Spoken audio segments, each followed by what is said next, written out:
Hey, Kurt Sasso here from TGT. We're at Fan Expo Canada 2010.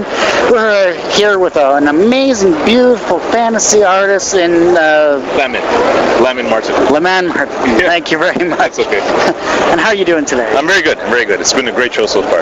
Yeah. And it's just day one of day three. I mean, this is amazing. Yeah, it's usually the Fridays are a little slow in terms of conventions, but this one has been picking up pretty well for a Friday.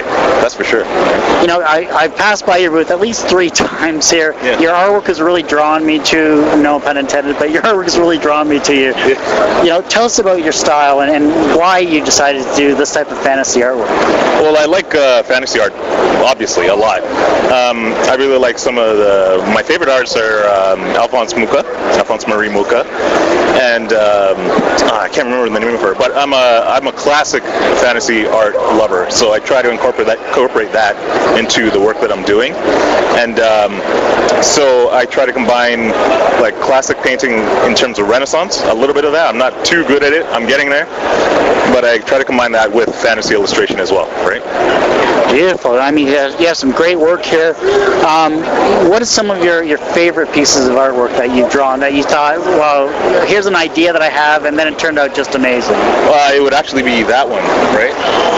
This image is from a previous book that I had, and it was all in line, in pencil. And I decided to color it one day, and as I continued to color it, it kept picking up and building and looking better than I thought it would. I eventually finished it, and I submitted it to Imagine Effects for a cover art contest. I didn't win, but still, it got to the point where I was confident enough with it that I wanted to submit it for, some type of contest, right? So.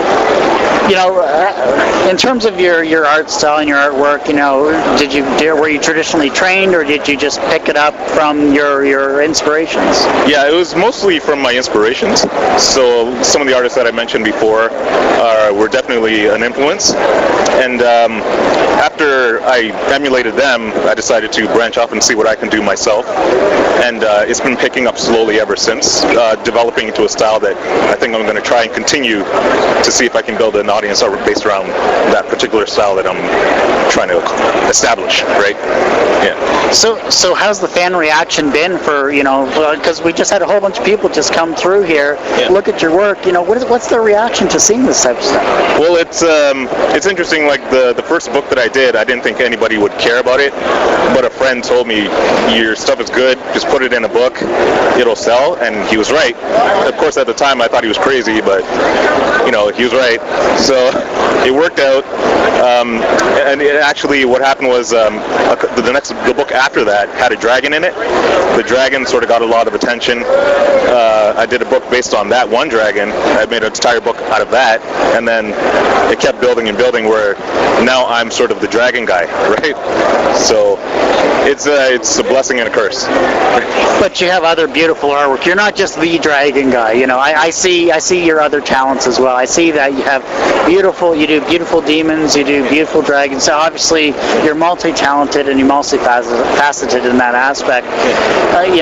What's coming up for you? What type of projects do you have that you may not have told anyone about, or something that you might be able to give us a sneak peek on?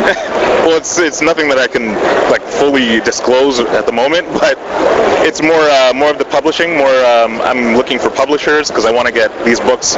All these books combined are 6 volumes, I guess you could say, or 6 issues, 26 pages each. I want a giant collected edition of maybe 120 pages of everything that's been produced so far, and put it in a giant anthology, right?